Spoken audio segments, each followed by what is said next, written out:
नारायण नारायण नारायण श्रीमन।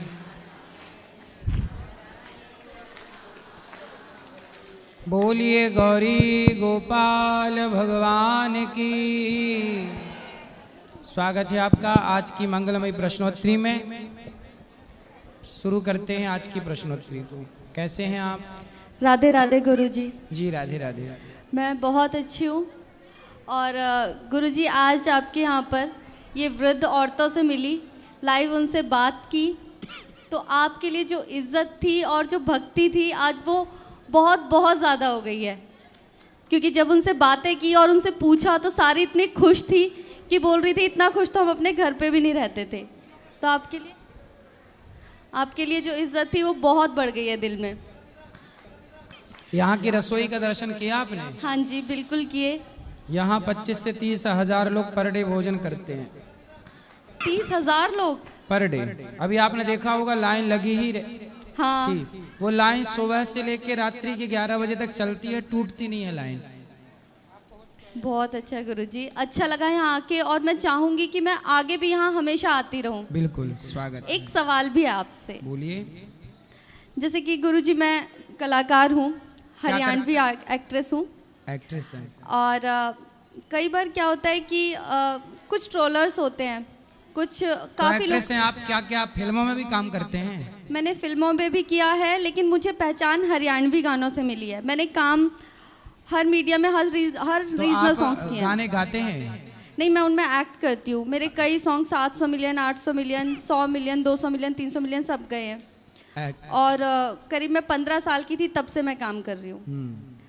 तो काफ़ी लोग चाहने वाले भी हैं, लेकिन कई बार क्या होता है कि काफ़ी जलने वाले लोग कई मीम्स मार्केटिंग करवाते हैं जो अगेंस्ट होते हैं, मीम्स बनवाते हैं, अलग अलग कुछ लिख कर डाल देते हैं, कुछ भी जो अगेंस्ट होते हैं जलने वाले लोग। तो मेरा सवाल ये था कि उन्हें मुड़कर जवाब देना चाहिए या फिर उन्हें इग्नोर करना चाहिए? एक कहावत याद कर लो, हाथी चला बाजार कुत्ते लगे हजार। हाथी अपने मस्ती से जब चलता है ना तो कुत्ते भौं भौं करते ही हैं। इसलिए कुत्तों को क्या जवाब देना, कुत्तों को जवाब देने की जरूरत नहीं है। अपनी मस्ती से अपने लक्ष्य की ओर आगे बढ़ते चलने की जरूरत है। Thank you. कभी लड़ाई झगड़े में मत उलझो। कौन मीम्स बना रहा, कुछ भी कर रहा है, देख तो आपको ही रहा है। हाँ जी, बस मैं यही सोच के थोड़ा शांत हो जाती हूँ, लेकिन कई बार दिल में बहुत बेचैनी सी होती है कि परेशान ना होइए, आप बस अच्छे काम करते रहिए, आगे बढ़ते रहिए। लोगों ने किसे छोड़ा? क्या माता सीता को लोगों ने बोलने से छोड़ा? लोग खाए बिना रह सकते हैं पर बोले बिना नहीं रह सकते। सीता माँ को भी बोला लोगों ने, फिर माता सीता को जब नहीं छोड़ा बोलने से दुनिया ने, तो आपको और हमें छोड़ देंगे? इसलिए उनका काम है आलोचना करना, बोलना, और आपका काम है अच्छे काम करना। करते रहो जी। मैं भी 15 सालों से ही माता सीता का भी रोल करती हूँ रामलीला में दिल्ली में। अच्छा। और एक्टिंग अलग करती हूँ, लेकिन माता सीता का भी रोल करती हूँ। तो तब मुझे ज़्यादा दुख होता है क्योंकि मैं जो रोल करती हूँ उसको मैं पैसे के लिए नहीं करती कभी, पर मुझे लगता है कि मैंने कुछ गलत नहीं किया। फिर भी कई बार मीम्स ऐसे बनाए जाते हैं तो दुख हो जाता है थोड़ा सा। लेकिन हाँ, अब जो आपने बोला ना तो शांति मिली है। तो सीता माता का रोल करती हैं, तो कुछ सीता माता के रोल के टाइम पे जो बोलते हैं वो बोल के बताइए, क्या बोलना होता है उस टाइम? डायलॉग? हाँ, मैं वो डायलॉग बताती हूँ जो सीता माता ने हनुमान जी को दिया था आशीर्वाद। अच्छा। हे हनुमान, दी शक्ति तुझे, दी बुद्धि तुझे, दी युक्ति तुझे, दी भक्ति तुझे, दी मुक्ति तुझे। आशीर्वाद है माँ का यही, तू रहे अजर अमर बेटा। रघुनाथ तुम्हारे साथ रहे, तू रहे सदा अनुचर बेटा। श्री रामचरित के पन्नों पर तेरा भी नाम महान हुआ। श्री रामचरित के साथ साथ तू भी प्रसिद्ध हनुमान हुआ। अब जहाँ भी राम मंदिर होगा वहाँ राम दुलारा भी होगा। सीता लक्ष्मण के साथ साथ ये हनुमत प्यारा भी होगा। वाह, सुंदर। धन्यवाद और गुरुजी। कुछ कहना है? बस गुरुजी, अब आती रहूंगी आपसे मिलने के लिए हमेशा। आइए, स्वागत है आपका। गुरुजी को कोटि कोटि प्रणाम। जी। गुरुजी मैं अभी आया था आपके पास पर्सन लेके, तो गुरुजी मुझे ये जानना है कि क्या मतलब शादी में माता पिता की राजी होना जरूरी है क्या? बिल्कुल, माँ बाप की राजी मर्जी होना बहुत जरूरी है। तो आ जाओ। अगर माता पिता में से माता राजी है, पिता राजी नहीं है, पिता राजी है तो माता राजी नहीं है, तो ऐसा क्यों करना है कि एक राजी है और एक राजी ना हो? क्योंकि दोनों की राजी से जब आप पैदा हुए तो दोनों की राजी से विवाह भी होना चाहिए ना। हाँ जी, ये तो बात है। हाँ, देखिए वहाँ। और कुछ कहना है? खुश रहिए। हरे कृष्णा प्रभु जी। हरे कृष्ण। बोलो। मेरा क्वेश्चन ये है कि जो इंटर कास्ट मैरिज है वो शास्त्रीय अकॉर्डिंग सही है या गलत है? देखो, शास्त्र के हिसाब से तो गलत है। अच्छा। जो धर्म है उस धर्म के हिसाब से चलना है तो गलत है। नहीं, मतलब धर्म का मतलब हो गया हम हिंदुइज्म छोड़ नहीं रहे हैं, बट जो इसके नीचे सब डिवीजन है अगर उसको एक्सचेंज करते या इंटरचेंज करते तो? ब्राह्मणों का विवाह ब्राह्मणों में हो, क्षत्रियों का क्षत्रियों में, वैश्यों का वैश्यों में, शूद्रों का शूद्रों में, यही व्यवस्था है। जैसे कि ब्राह्मण में चतुर्वेदी होते हैं, द्विवेदी होते हाँ, हैं। तो वो सब ब्राह्मण है तो आपस में कर लेते हैं ना विवाह। और जैसे सर हम लोग पाल लगाते हैं, गड़रिया जिसको बोलते हैं, ओबीसी में आते हैं, तो इसमें दो चीज और भी देखी जाती, धनगर और नेखर। ओबीसी यदि हैं तो ओबीसीयों को ओबीसी में कर लेना चाहिए विवाह। तो ओबीसी कोई भी पूरा? हाँ, ओबीसी ओबीसी है, वही वही वैश्य वैश्य है, शूद्र शूद्र है, ब्राह्मण ब्राह्मण है। जो जहाँ है वो अपने को फॉलो करता रहे।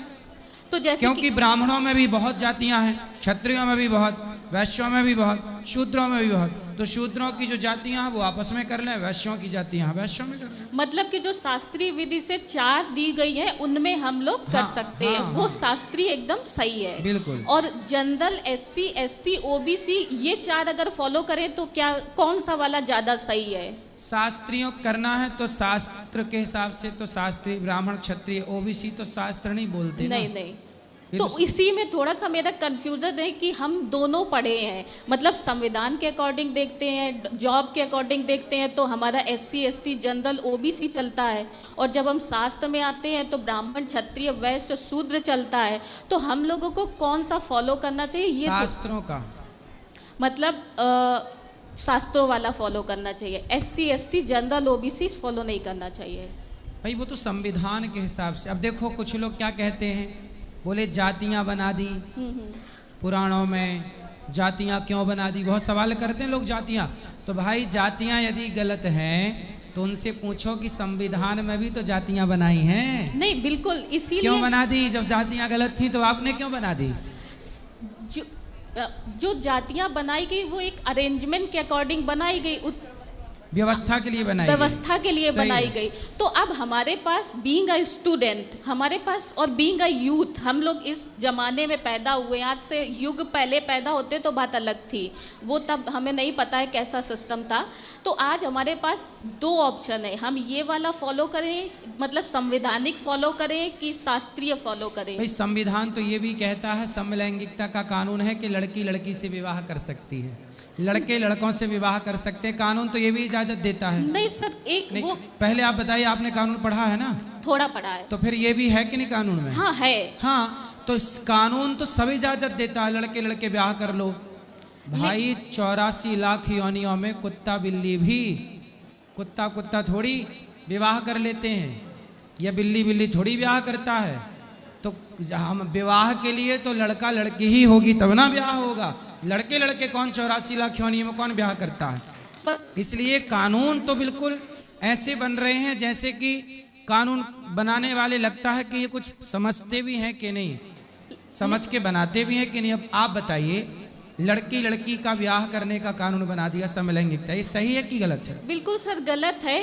क्योंकि क्यों बना दिया? अब ये मुझे भी नहीं पता कि ये क्यों बनाया। उसके पीछे 2 रीजन मुझे समझ आते हैं। अगर शास्त्र विधि से हम पढ़ें तो हमारे ऊपर 4 ऋण होते हैं, मातृ ऋण, देव ऋण और जो नई जनरेशन लेके आना है प्लस गुरु का ऋण। नहीं, मातृ ऋण, पितृ ऋण, देव ऋण और ऋषि ऋण, हाँ, 4 ऋषि ऋण। ऋण, ऋषि और गुरु मैंने बोल दिया। ठीक है। तो अब अगर आपको मातृ ऋण वाला ऋण चुकाना है, मतलब एक अपना यूथ लेके आना है, तो लड़की किसी भी तरह से मातृ ऋण और पितृ ऋण को पूरा नहीं कर सकते हैं। और अगर लड़का अगर शादी करते हैं तो भी वो मातृ ऋण और पितृ ऋण पूरा नहीं हो सकता है। तो ये एक प्रकृति के अकॉर्डिंग भी गलत है, संवैधानिक भी गलत है। अब क्यों बनाया वो मैं नहीं तो आप मानते हैं ना कि बहुत सारे कानून गलत बना दिए? हाँ, है ना? हाँ, लेकिन थोड़ा सा मेरा कास्टिज्म को लेके एक ऐसा है कि मुझे आपका गाइडेंस चाहिए थे कि हम लोग यूथ हैं तो हम लोगों के लिए कौन सा ज़्यादा बेटर है। देखो, आप यूथ हैं, बहुत अच्छे हैं, आप लोग पढ़े लिखे हैं, समझदार हैं। हम पढ़े लिखे हैं इसका मतलब ये नहीं कि अपनी संस्कृति छोड़ दें। हाँ, बिल्कुल। विवाह तो करना ही है, तो अपने माँ बाप की मर्यादा में, समाज की मर्यादाओं में रह के विवाह करें तो बुराई क्या है? नहीं, माँ बाप के तो खिलाफ जाना ही नहीं है बिल्कुल, क्योंकि उनके बहुत समाज की मर्यादाओं का भी ख्याल रख लें। हाँ, तो उसमें बुराई नहीं है। इसलिए आपका विवाह हुआ कि नहीं? नहीं, अभी मतलब चल रहा है वो सारा तो प्रोसेस। आप कहाँ विवाह करने का प्लान कर रही हैं? अभी कुछ है नहीं, जो भी माँ बाप को ठीक लगे। हाँ, तो माँ बाप पे आपने सौंपा है तो वो आपके लिए बेहतर लड़का ही खोजेंगे और सामाजिक खोजेंगे। हाँ, हाँ, तो वो सही निर्णय होगा। आज के ज़माने में कुछ लड़के कुछ लड़कियां जल्दीबाजी में शादी ब्याह कर लेते हैं और अपने लिए गलत निर्णय ले लेते हैं। कई बार कई निर्णय सही होते हैं, कई बार लड़का लड़की शादी करने के साल भर बाद तलाक के कागज़ लेके घूमते हैं। हाँ, हाँ। तो ये नौबत कभी ना आए, इसके लिए एक हमारे यहाँ जब विवाह होता है ना, कुंडलियाँ मिलाई जाती हैं। लड़के का बाप क्या करता है, लड़के की माँ कैसी है, पूरी खंगाला जाता है ताकि कहीं हमारी बेटी या हमारे बेटे को धोखा ना मिले। आज के ज़माने में शादियाँ कुछ ऐसी हो जाती हैं जल्दीबाजी में कि पता ही नहीं था कि लड़की के माँ बाप का कैरेक्टर क्या था, इसका चरित्र क्या है, लड़के के माँ बाप का चरित्र क्या है, लड़का का चरित्र क्या है। जबकि पहले के लोग पूरी पड़ताल करके विवाह करते थे कि लड़की का, लड़के के माँ बाप का, लड़की लड़का दोनों पे खूब मंथन करते थे, फिर जाके विवाह करते थे। अच्छा घराना हो, कुल हो, अच्छे घर की बहू आएगी तो इज्जत से चलेगी, ऐसी आ गई तो वो तो ऐसी रहेगी। और एक इस समय और भी प्रॉब्लम आती है, जैसे जब हम लोग मैट्रिमोनियल साइट पे जाते हैं तो हम लोगों को कहीं ना कहीं एक पैक बेचा जाता है। मतलब रियलिटी तो यही है कि 40,000 रुपये का आप पैक लोगे तो आपको इस लेवल के लड़के रिकमेंड किए जाएंगे या लड़कियां रिकमेंड किए जाएंगी। ये मैट्रिमोनियल का सच है। अच्छा। तो उसमें बहुत सारी जगह पे क्या होता है कि फ्रॉड में मतलब आपको कुछ भी रिकमेंड कर देंगे वो लोग। पता चलता है कि ये चीज़ें थी नहीं, और आप जाके जब आप क्रॉस चेक करोगे उनके डॉक्यूमेंट पे पता चले घर तो है लेकिन पूरा लोन पे है, गाड़ी तो है पूरी लोन पे है। पता चलता है कि बाद में आपने पूरा देखा तो एसेट नाम की कोई चीज़ ही नहीं मिल रही है। इसलिए पुराने लोग पड़ताल करके विवाह करते थे। पानी पियो छान के और विवाह करो जान के। और कोई सवाल? नहीं, यही था। धन्यवाद सुंदर। प्रभु, अच्छा लगा आपने जो भी आंसर दिया। खुश रहिए। बोलो बेटा। गुरुजी राधे राधे। गुरुजी मेरा आपसे ये प्रश्न है कि जैसे मेरी मम्मी जो है वो पोथी पाठ करा रही हैं, तो अभी हम लोग स्टार्टिंग से हैं यहाँ पर, लेकिन अभी मेरा एक भाई है वो नहीं आया, मौसी का बेटा वो नहीं आया है, वो इंटर में।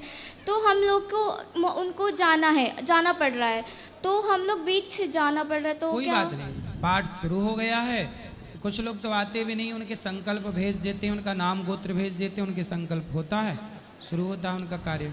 गुरुजी बीच से जाना कोई प्रॉब्लम तो नहीं है? कोई दिक्कत नहीं। ओके गुरुजी, और एक और प्रश्न है कि एक मेरी दादी थी, वो मेरे पापा की दादी थी, तो वो मेरे सामने भी थी, वो बहुत अच्छी थी, तो उनकी डेथ हो गई।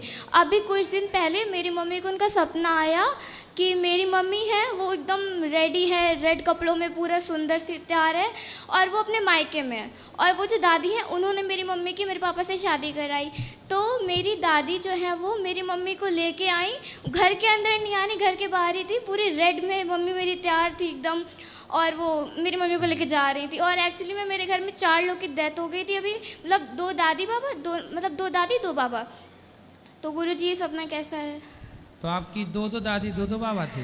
नहीं, मतलब मेरे पापा की भी दादी, पर दादी। अच्छा जी, 2 दादी, ठीक है। तो अच्छा सपना है?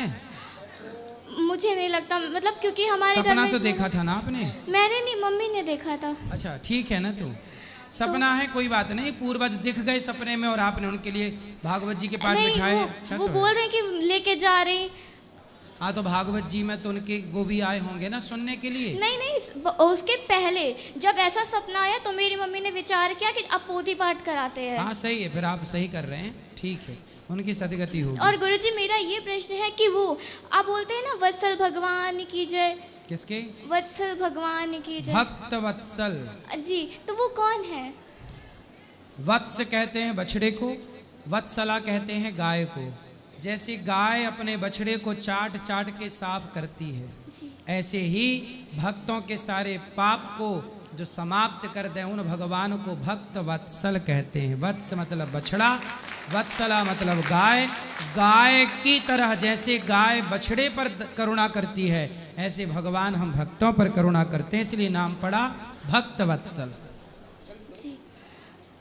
और गुरुजी जो आप बोलते हैं भागवत कराने से 21 पीढ़ियाँ तर जाती हैं, तो जो आने वाली 21 पीढ़ियाँ होती हैं जो चल चुकी होती, मतलब जो जा चुकी होती है। 7 पीढ़ी पहले की, आपके पिता के पिता के पिता के पिता, 7 पीढ़ी आपके आने वाली, पुत्र के पुत्र के पुत्र, और 7 पीढ़ी आपके पुरुष करा रहा है तो नानी पक्ष की, और स्त्री करा रही है तो उसके यहाँ माँ पक्ष की।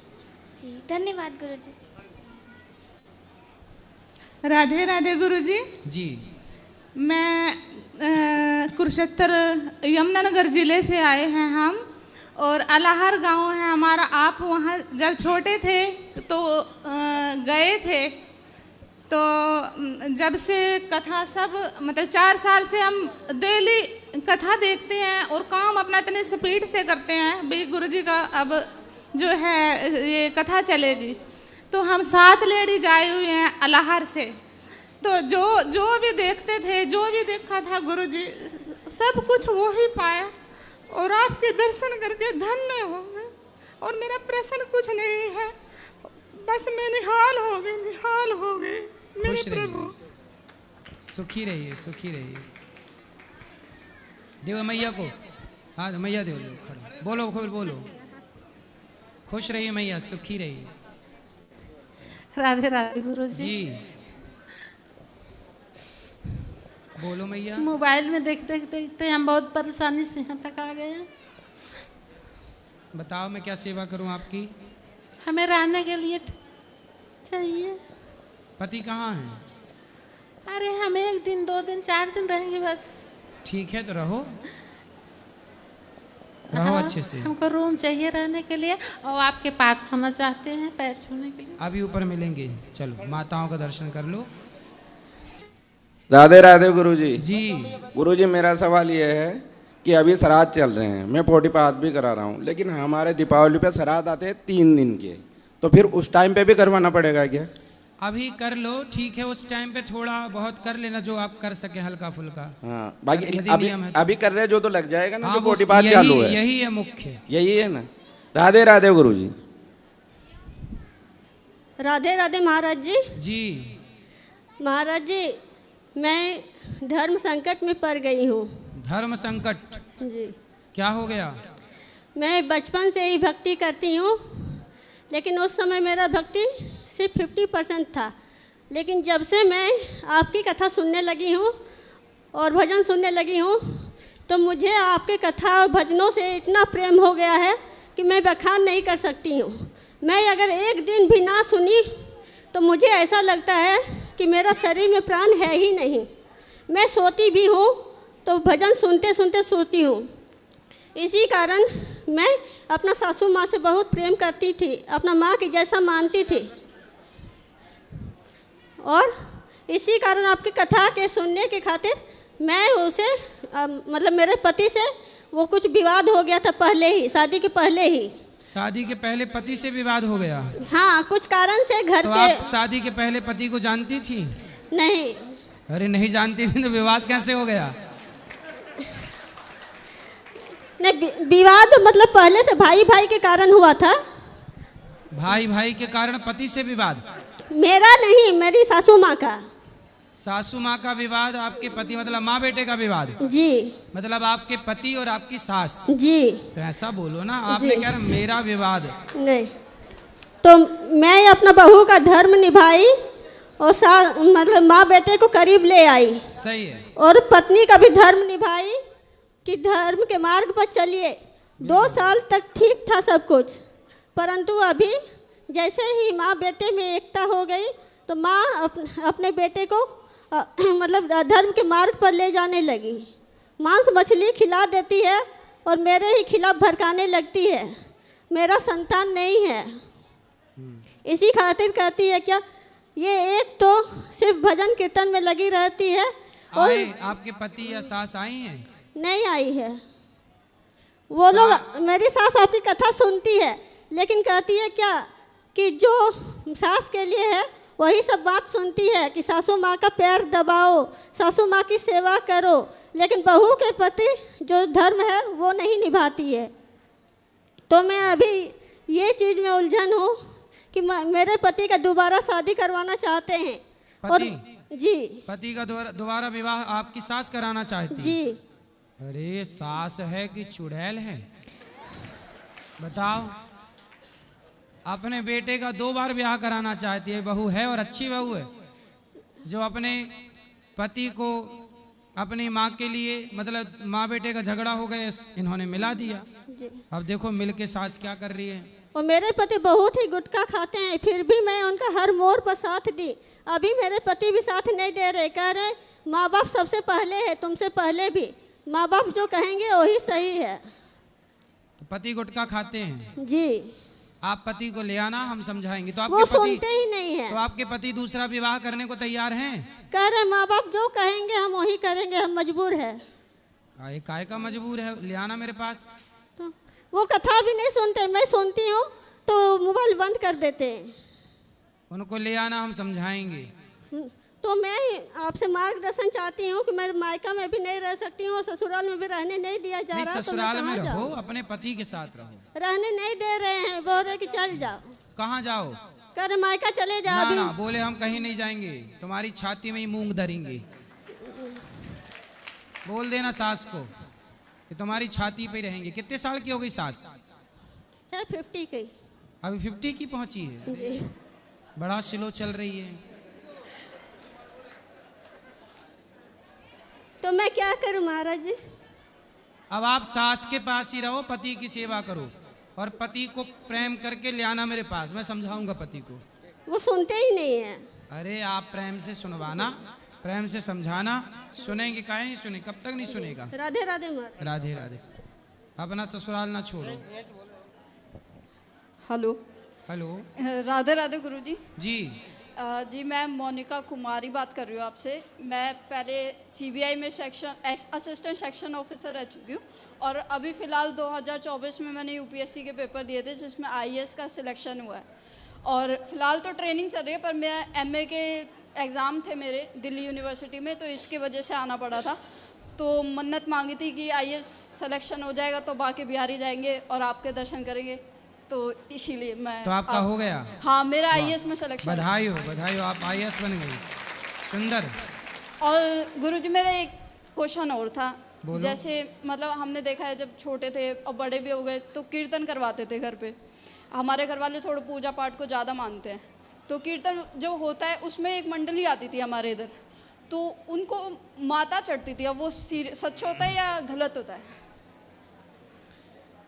पता नहीं, माता जी चढ़ती हैं तो कुछ लोग तो यूं यूं ऐसे। हाँ, ऐसी करते थे ऐसी। अब इसमें कितनी सच्चाई है ये तो भगवान जाने, पर लगता नहीं है कि ये पूरा सच है। अच्छा ओके, राधे राधे गुरुजी। जी, आपने यहाँ दर्शन किए सब सेवाओं के? हाँ माताओं के? हाँ, कल भी गए थे हम, आज भी गए। अच्छा लगा? हाँ बहुत बढ़िया लगा, धन्यवाद गुरुजी। खुश रहिए। राधे श्याम महाराज जी। जी महाराज जी, अयोध्या जी से हम आए हैं। महाराज जी, सरलता के बाद सफलता आना कितना कठिन है, जरा बताइए हम लोगों को। किसके बाद? सरलता। सरलता के बाद सफलता आने के बाद सरलता कितनी कठिन होती है? भाई, सफलता आने के बाद सरलता के द्वार दरवाजे खुल जाते हैं। आम का पेड़ फलों से भरता है तो झुकता है। प्रकृति यही सिखाती है कि जितने बड़े बनो उतने नम्र होते चले जाओ। ये प्रकृति का संतुलन है। पर लोग प्रकृति के विरुद्ध जाते हैं। जितना बड़ा बनते हैं उतने ही बबूल की तरह कांटों से, दुर्गुणों से अकड़ के खड़े रहते हैं। जी महाराज जी, ज़्यादा कर्म पर हम विश्वास करें या प्रारब्ध पर? कर्म पर। प्रारब्ध तो कर्म से ही लिखा जाएगा। महाराज जी, जैसे तुलसीदास जी लिखते हैं एक तरफ कि कर्म प्रधान विश्व करी राखा, जो जस करे सो तस फल चाखा, और दूसरी तरफ लिखते हैं कि जैसा, मतलब दूसरी तरफ लिखते हैं कि पहले प्रारब्ध रचा पाछे रचा शरीर। जी। तो हम कर्म पर ज्यादा विश्वास करें या कर्म पर? कर्म से ही भाग्य प्रारब्ध का निर्माण होता है जी। कर्म के बाद ही ना भाग्य बनेगा जी, इसलिए कर्म प्रधान है।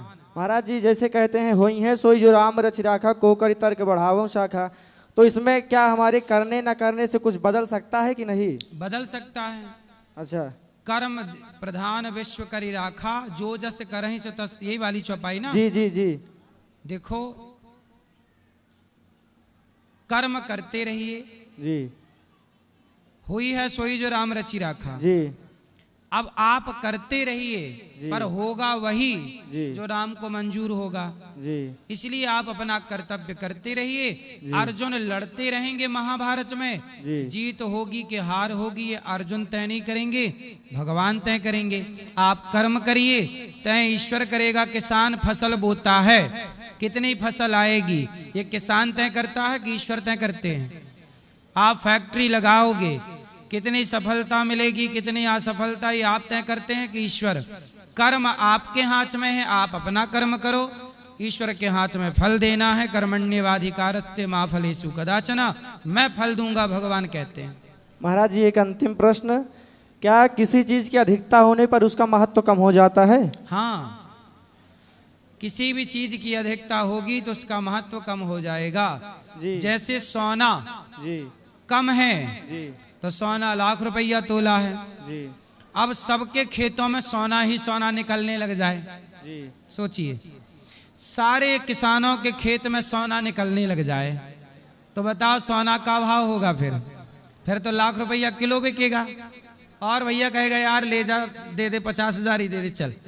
यदि सारे किसानों के खेत में सोना निकलने लग जाए, जरा सोचिएगा, तो सोना की कीमत बढ़ेगी कि घटेगी?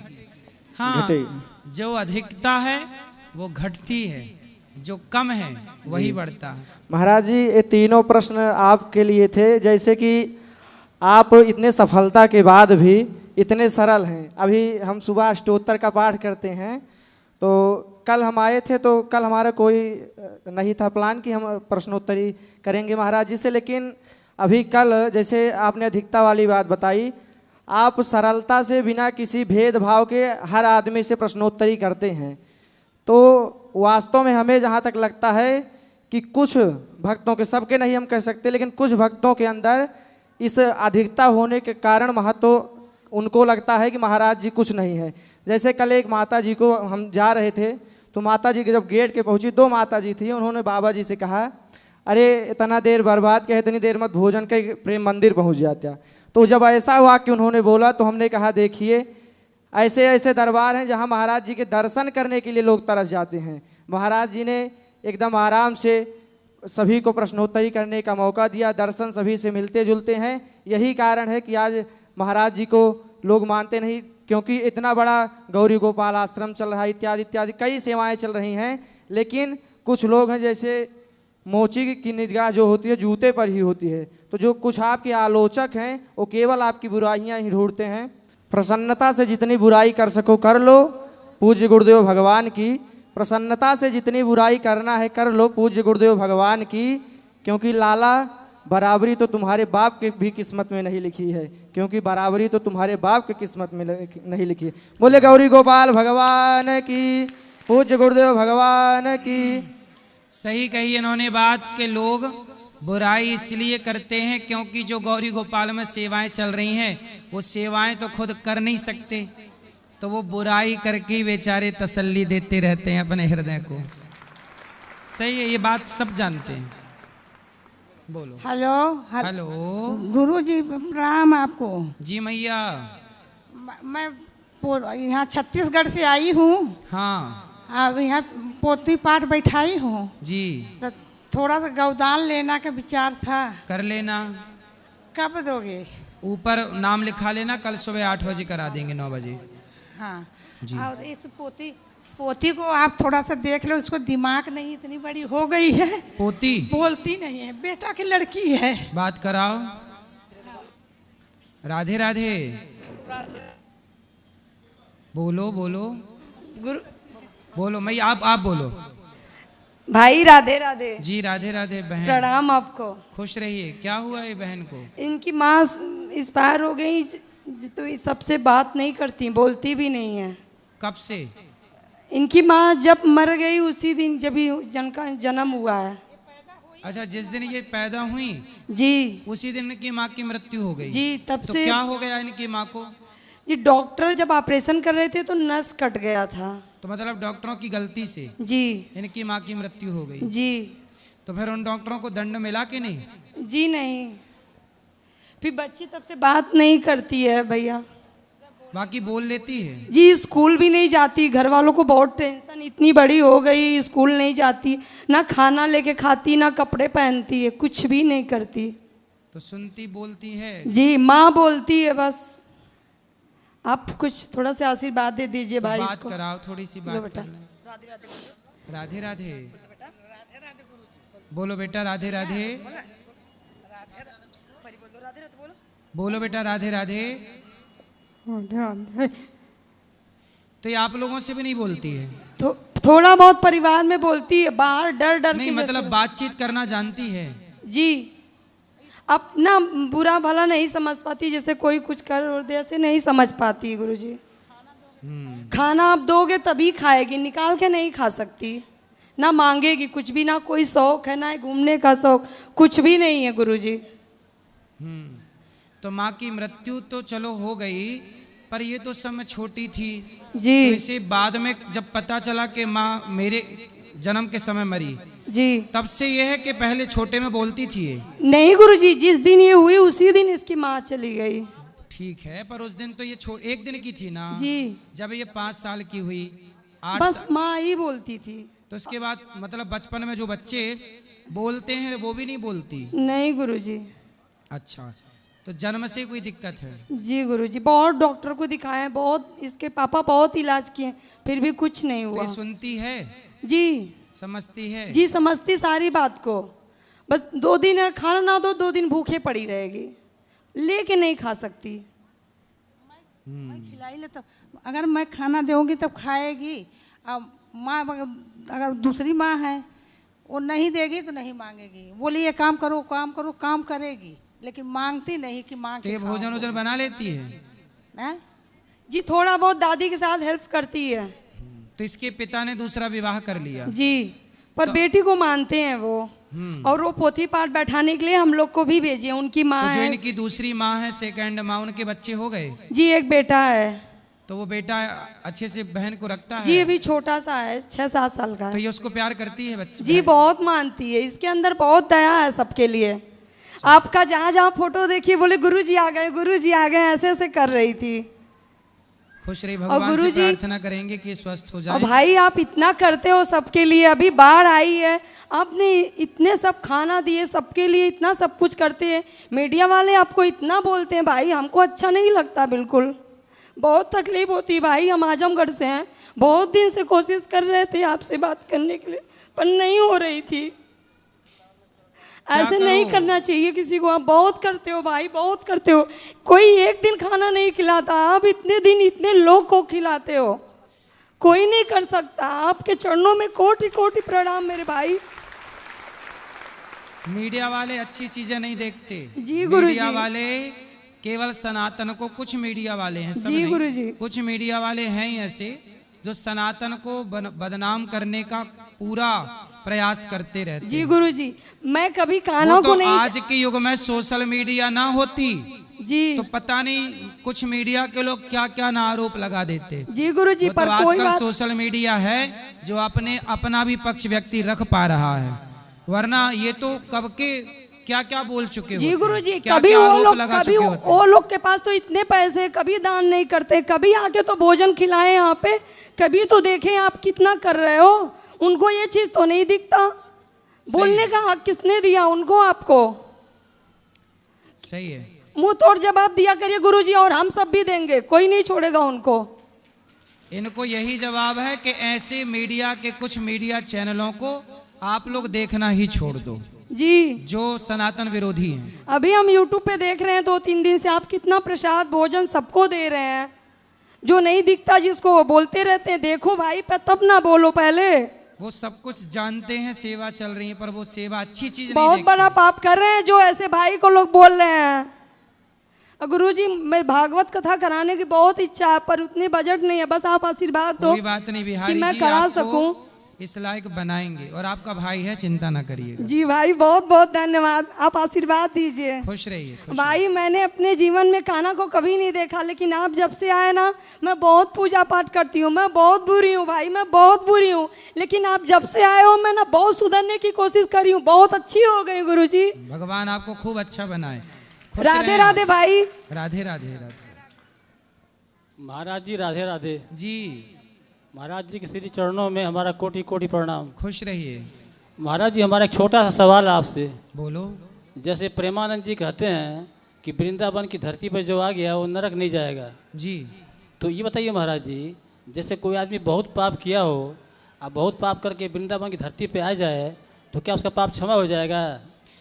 यदि वो पापी वृंदावन आकर ये कह दे कि प्रभु अब मैं पाप नहीं करूंगा, मुझे क्षमा कर दीजिए, तो जितने पाप करके व्यक्ति आया होगा और शरणागति कर दे भगवान में, और फिर वो पाप पलट कर ना करे, तो सारे पाप माफ करने की भगवान ताकत रखते हैं। थैंक यू गुरु जी।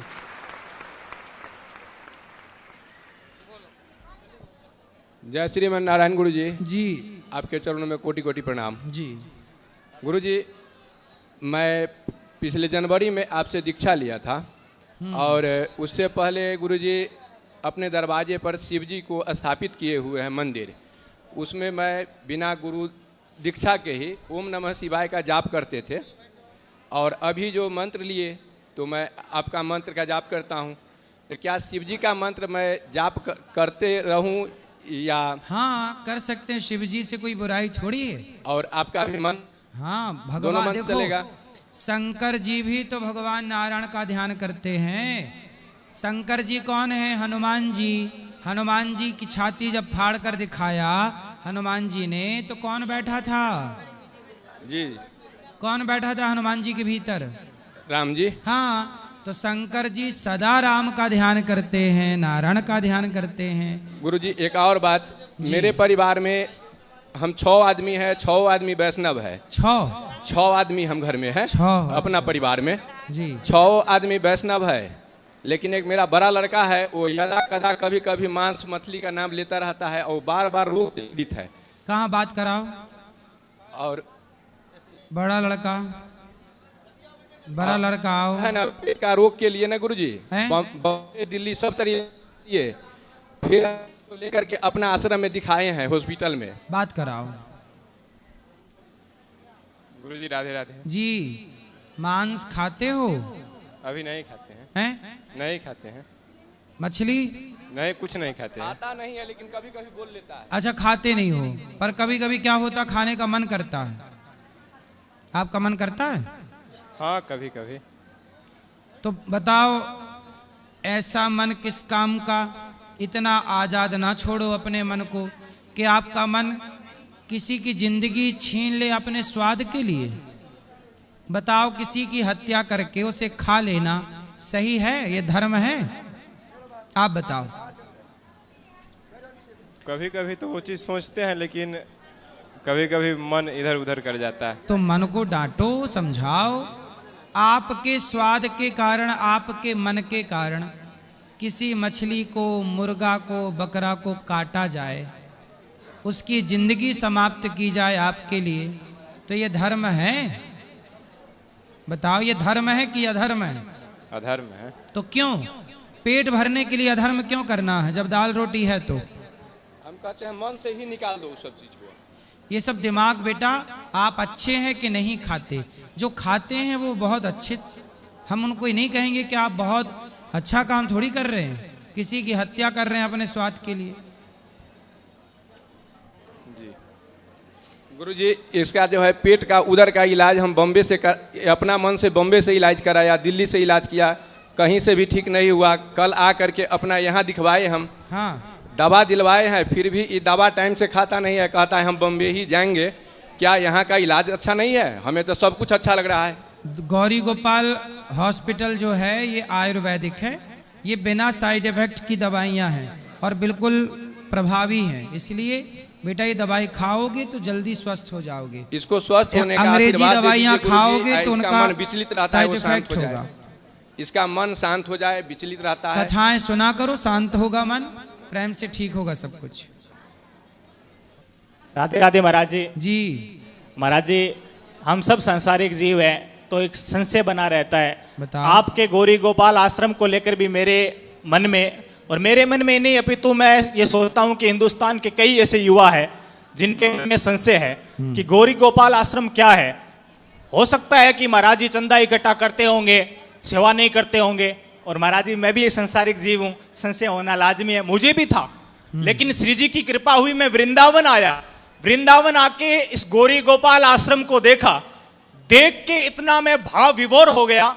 और मुझे ये कहते हुए कतई संकोच नहीं है महाराज जी कि गौरी गोपाल आश्रम में जो वृद्ध माताओं की सेवाएं की जा रही है, उतनी सेवा तो कोई सगा बेटा भी नहीं कर सकता है महाराज जी। और महाराज जी, आप इस गौरी गोपाल आश्रम में सिर्फ सेवा नहीं दे रहे हैं, आपके इस कार्य से न जाने कितने लोगों ने प्रेरणा ली है, कितने लोगों ने सेवा करनी शुरू की है। और मैं तो मानता हूं महाराज जी, लोग कहते हैं कि वहां अनाथ माताएं, अनाथ नहीं है। जिनको एक कृष्ण जैसा बेटा मिला है, वो माताएं कभी अनाथ नहीं हो सकती है महाराज जी। और मैंने जो पीछे कहते हैं कि महाराज जी की संत जो होते हैं उनके दर्शन मात्र से कल्याण हो जाते हैं, ये इंद्रेश जी उपाध्याय महाराज जी कहते हैं।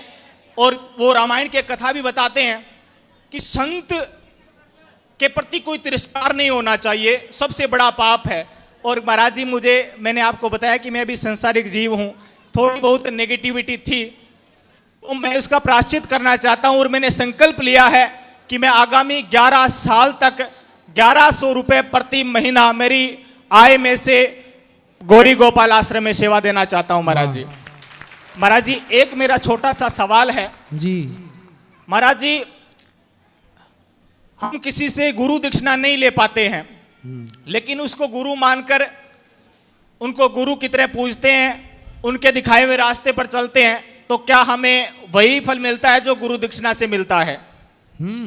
आप देखो, दीक्षा गुरु जिनसे आपने दीक्षा ली है वो आपके दीक्षा गुरु होते हैं। पर समाज में बहुत लोगों से हमें शिक्षा प्राप्त होती है, तो जहाँ से सीख मिले वो हमारे शिक्षा गुरु होते हैं। तो दत्तात्रेय जी ने 24 गुरु बनाए, सबसे कुछ ना कुछ सीखा। तो जिनसे सीख मिले, वो छोटा बच्चा भी क्यों ना हमें कुछ सिखा दे, तो वो भी हमारा गुरु हो जाता है। महाराज जी, दीक्षा लेनी जरूरी होती है क्या महाराज जी? हाँ, दीक्षा लेना जरूरी इसलिए है क्योंकि जब दीक्षा लेते हैं तो जैसे विवाह के बाद ना पत्नी और पति एक दूसरे के लिए समर्पित हो जाते हैं, उसी तरह गुरु मंत्र के बाद ही, जैसे विवाह के बाद ही पति और पत्नी का रिश्ता मान्य होता है, ऐसे गुरु मंत्र के बाद ही भक्त और भगवान का रिश्ता जुड़ता है। महाराज जी, आज बड़ा आनंद, मैं सोचता हूं कि मेरा जीवन धन्य हो गया, श्री जी की कृपा होगी कि आपके दर्शन हो गए। क्योंकि मोरे मन प्रभु अस विश्वासा, राम से अधिक राम कर दासा। महाराज जी, मैं कई भागवत कथाओं, राम कथाओं में मन संचालन भी करता हूं, लेकिन जो आज आनंद आया है ना वृद्ध माताओं को, ऐसा मतलब प्रफुल्लित होकर, वो मैं मानता हूं कि मेरी माँ भी मेरे लिए इतना भाव प्रकट नहीं कर पाती है जितना आपके लिए ये वृद्ध माताएं कर पाती है।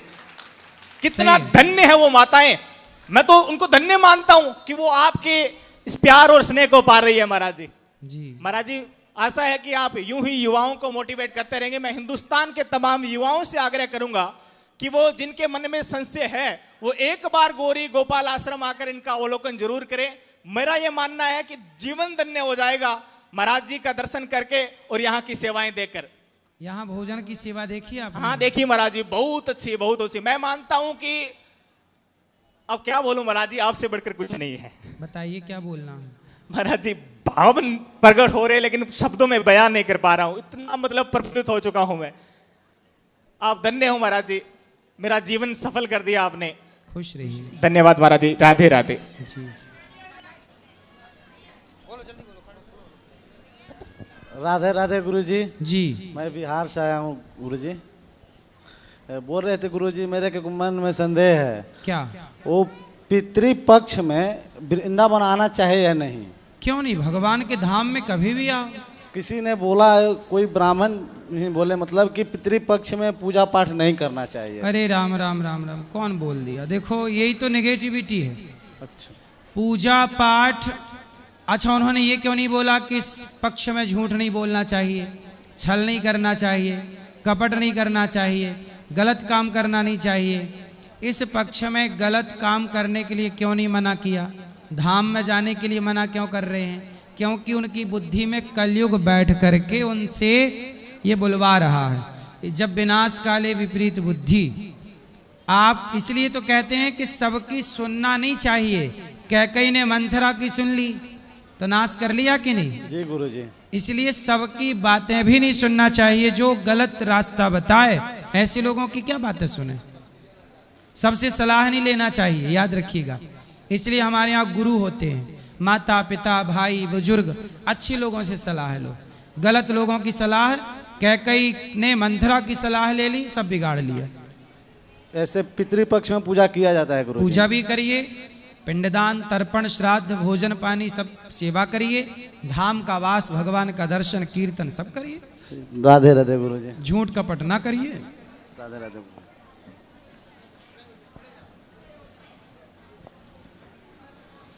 हाँ मैया। गुरुजी प्रणाम, आपके चरणों में कोटि कोटि धन्यवाद।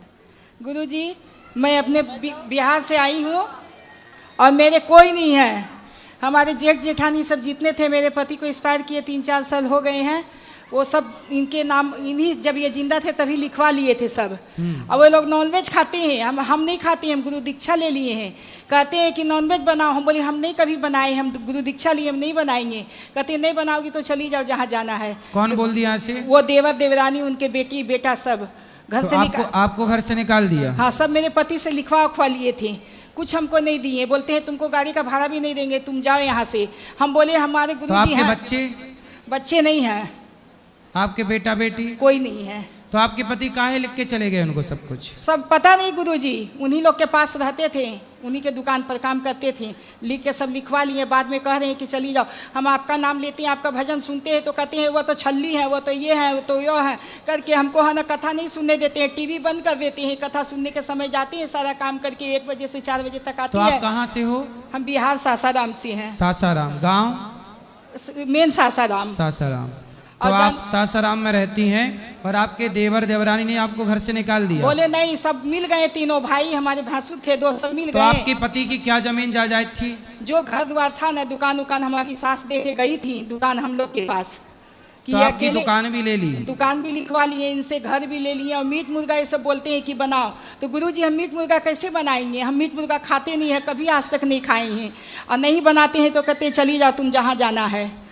तो हम मोहल्ले टोला से पूछ पाछ करके गुरुजी हम वृद्धाश्रम आए हैं, आप हमको रख लीजिए अपने शरण में। गुरुजी हम काम करने लायक, हाथ पर भी चला सकते, सब काम करते हैं। तो आपके भाई वगैरह? कोई नहीं, हम नहीं, कोई 10 साल से हम मैके का मुँह नहीं देखे हैं। क्यों? माँ बाप मर गए, भाई भौजाई नहीं पूछते हैं, कोई नहीं पूछते हैं। भाई भौजाई पूछते कोई नहीं पूछते हैं। और देवर ने भी निकाल दिया। हाँ, अब गुरुजी हमको एक मोबाइल भी हाथ में नहीं दिए हैं कोई, कि एक मेरे पास मोबाइल भी नहीं है, हमको मोबाइल भी नहीं देते। टीवी देखते हैं तो टीवी बंद कर देते हैं, कहते हैं तुम टीवी देखोगी, काम करो। बताइए गुरुजी, सारा काम करके हम 1 बजे से 4 बजे तक तो आपसे काम कराते हैं सब लोग? हाँ, सब लोग काम कराते हैं गुरुजी। मैं करती हूँ काम, मैं काम करके खुश हूँ, नहीं बोलती। पर आपकी इस पूरी कथा से समाज को ये शिक्षा लेनी चाहिए, पुरुषों को, कि आप पुरुष लोग कुछ ना कुछ संपत्ति थोड़ी बहुत अपनी पत्नी के नाम पे जरूर करो। बोलते हैं ना गुरुजी, सारी चीजें पति के जाने के बाद स्त्री के पास संपत्ति ना हो, कुछ ना हो, तो उसे कौन फिर रोटी देगा? इसलिए आज इनके पास दुकान होती, आज इनके नाम पे घर होता, तो वही देवर देवरानी जो भगा रहे हैं वो इनको बादाम का हलवा खवा रहे होते। लालच से ही सही पर रोटी तो दे रहे होते। अब पूरी गलती इनके पति की है। अरे भाई, इनके नाम पे कर देते, कुछ तो कर देते, तो बुढ़ापे में इनके काम आता। अब कुछ नहीं देगा, सारा भाई भौजाई को दे गए। अब लो भाई भौजाई ने, अब देखो, जो आपकी पत्नी थी सारी जिंदगी, आपकी पत्नी अब दर दर की ठोकर खा रही है। तो पति का भी तो धर्म होता है कि आप अपनी पत्नी के लिए कुछ प्लान करके जाएं। बेटा है तो भी थोड़ा बहुत पत्नी के नाम पे करना चाहिए, क्योंकि कल बेटा करे ना करे, बहू करे ना करे, पर संपत्ति होगी तो संपत्ति के लालच से दाल रोटी तो लोग देते रहेंगे। इसलिए सारे पुरुषों से मेरी प्रार्थना है कि अपने कुछ ना कुछ संपत्ति अपनी पत्नी के नाम पे जरूर कीजिएगा। और पत्नियां पूरा विश्वास अपने पति पे, पति का पूरा विश्वास अपनी पत्नी पे रखें और एक दूसरे का विश्वास ना तोड़ें। और देखो, ये स्थितियां ना पैदा हों। क्यों, मैं ये बात सही कह रहे हैं हम? मैं यहाँ आई हूँ गुरुजी, मैं कहाँ जाऊंगी? मैं आपको अपना बेटा मानती हूँ। मैं आपकी चिंता ना करो, आपका बेटा तो है, अच्छी से सुनती हूँ। आपके देवर ने, देवरानी ने भले निकाल दिया हो, पर ये आपका बेटा निरुद्धाचार्य आपकी सेवा करेगा। महाराज, हमारे बेटा है तो कहते कोई किसी का दुनिया में नहीं है। 2-4 दिन रखेंगे, वो लात मार के निकाल देंगे तुमको वृद्धाश्रम से।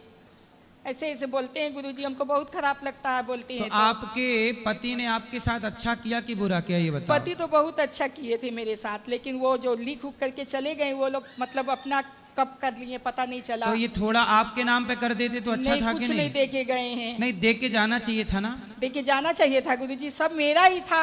हम चाहते तो अभी हम जिंदा थे, हम किसी को दे सकते थे, उनका देने का फर्ज नहीं था। लेकिन वो नहीं दे के गए। आपके नाम पे दुकान मकान कर देते जो थोड़ा तो आपके देवर देवरानी जो गहना जेवर था वो चुरा उड़ा करके गुरुजी हम रखे थे, तो वही हम ले करके अपना हम वहाँ से भाग गए।